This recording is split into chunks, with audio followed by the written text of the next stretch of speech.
इस समय हमारे साथ 4 लोग मौजूद हैं जो बधाई के पात्र हैं।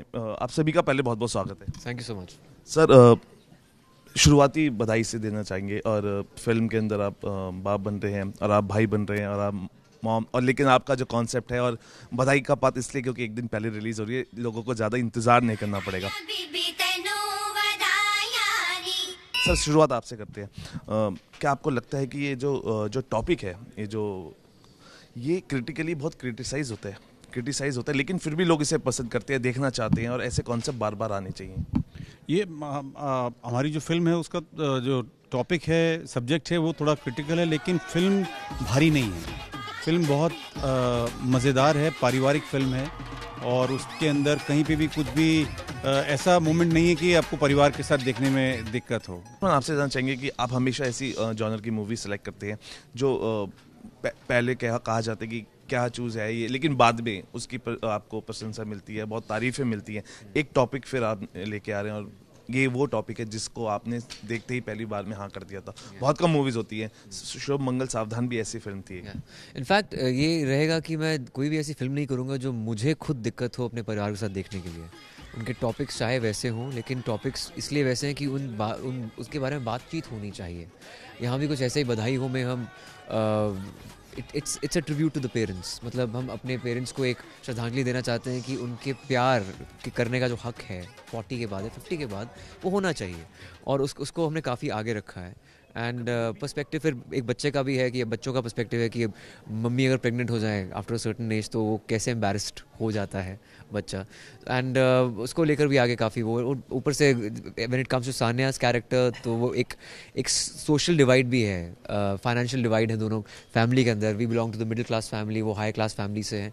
तो ये काफ़ी लेयर्स हैं इस स्क्रिप्ट के अंदर जो बहुत इंटरेस्टिंग है। नीना जी, आपसे जानना चाहेंगे कि ये जो टॉपिक है जो लेके आए हैं डायरेक्टर साहब, क्या ये टॉपिक जो मिडिल क्लास फैमिलीज़ हैं इनमें ज़्यादा चर्चा का विषय होता है, और लोग जो रिच क्लास अपर क्लास होते हैं वो शायद इस चीज़ों के बारे में इतना नहीं सोचते हैं, बहुत लाइटली नहीं लेते हैं?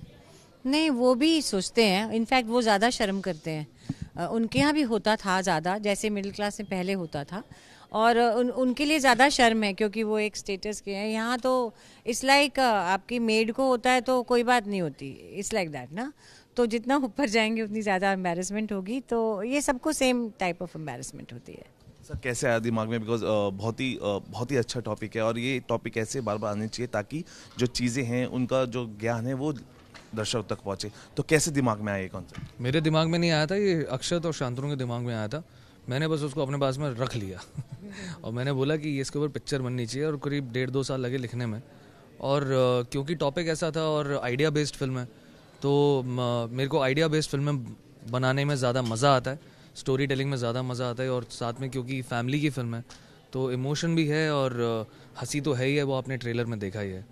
सर, आपसे जानना चाहूँगा बैक टू किस तरीके से देख रहे हैं, क्योंकि आपने जैसे बताया फैमिली फिल्म है, ट्रेलर्स काफ़ी पसंद किए जा रहे हैं, क्योंकि एक ऐसा ट्रेलर है जो बहुत कम वक्त में बहुत ज़्यादा बार देखा गया, तो तारीफ़ें मिल रही हैं। कैसा लग रहा है? बहुत ही सपने जैसा लग रहा है, और मनोरंजक। हाँ, कि मुझे इतना बड़ा पार्ट कभी मिला नहीं है, तो ये मेरे लिए मेरी ज़िंदगी का सबसे बड़ा पार्ट है। और इतने मुश्किल सब्जेक्ट को हमारे डायरेक्टर ने बहुत ही मज़ेदार तरीके से हैंडल किया है, और ऑडियंस से मुझे लगता है कि इसको बधाई हो को अंधाधुन सफलता मिलेगी, मुझे ऐसा लगता है। सर, ताहिरा एक मूवी बना रही हैं, क्या उसका पार्ट आप होंगे या? आई डोंट थिंक सो, मुझे पता नहीं एक्चुअली, क्योंकि वो उन्होंने एक स्क्रिप्ट लिखी है, शायद वो मेरे लिए नहीं है शायद, and she will be directing in February। Neena ji, लगता है कि जो एम्बेरेसिंग पार्ट जो होता है वो कहीं ना कहीं सोच में अंतर आएगा, और ऐसी जो चीज़ें हैं और जो पेरेंट्स हैं वो they would get other chance to romance again, और उस चीज़ों को एम्बेरेस की तरह नहीं, एक फैमिली की तरह उसको आगे बढ़ाए। हमारी फिल्म यही कहती है, इसमें प्रेगनेंसी तो है एक घटना, पर फिल्म ये कहती है कि रोमांस की कोई एज नहीं होती। और मुझे तो ऐसा लगता है कि उस उम्र में ज़्यादा रोमांस और लव चाहिए, क्योंकि आप अकेले होते हैं, बच्चे अपनी अपनी लाइफ में बिजी होते हैं, and that's the time you are alone, both of you have less work and you have less ambition. हमारा कास्ट और क्रू का शो हुआ था उस दिन दिखाने के लिए पिक्चर, तो हमारी एक लड़की है यहाँ पर, रितिका, तो उसने मुझे ये फ़ोन करके कहा कि पिक्चर देखने के बाद ऐसा लगा कि she should go and hug her parents. Ayushman आपसे जो गज़लें जो जो दौर है अभी शुरू है और जो शायरी आप लिख रहे हैं, तो ये नया शौक है या कुछ नया? एकदम नया तो नहीं है, पुराना है, लेकिन लिखना अभी मैंने सोशल मीडिया पोस्ट करना अभी शुरू किया है। अब जो मैं लिखता हूँ मैं पोस्ट करना बंद कर दिया, क्योंकि मैं चाहता हूँ किताब कभी आगे जाके लिखूँ, तो वो बचा कर रख रहा हूँ मैं अभी। बिल्कुल, आखिरी क्वेश्चन, मी टू जो कैंपेन चल रहा है, ये बहुत सारी ऐसी चीज़ें, आपको लगता है इसका मिस यूज़ भी हो रहा है या इस तरह के कैंपेन्स आगे आते रहने चाहिए ताकि अवेयरनेस फैले? हाँ, ये आते रहने चाहिए। मिसयूज़ भी होगा, थोड़ा बहुत ध्यान रखना चाहिए, सावधान रहना चाहिए, मिसयूज़ नहीं हो। लेकिन ये आ रहे हैं तो बहुत अच्छी बात है, क्योंकि कल को लोग 10 बार सोचेंगे, डरेंगे कुछ ऐसा करते हुए। बिल्कुल, अभी आयुष्मान बड़े बड़े नाम सामने आ रहे हैं, तो आपको क्या लगता है, आपका क्या टेक है उस पर? आई थिंक काफ़ी ये इम्पोर्टेंट कैंपेन था जो काफ़ी सालों से पहले ही हो जाना चाहिए था। अब जो काफ़ी सालों से लोग चुप थे अब आ रहे हैं सामने, और मैं नहीं मानता कि किसी चीज़ की टाइम लिमिट होती है कि आप आज बोलें कल बोलें। जो गलत आपके साथ हुआ है वो हुआ है, लेकिन एट द सेम टाइम आपको दोनों पार्टीज़ को इक्वल अपॉर्चुनिटी देनी चाहिए अपना स्टैंड बताने के लिए, अपनी इनोसेंस प्रूव करने के लिए। पर overall it's a good campaign. जाते जाते म्यूजिकल नोट, आपने जो एक गाना गाया है उसके 2 सुर अगर आप प्लीज़ हमारे फैंस को। जी, ये रोचक कोहली ने गाना कंपोज किया और कुमार ने लिखा है, बधाई हो फिल्म से है।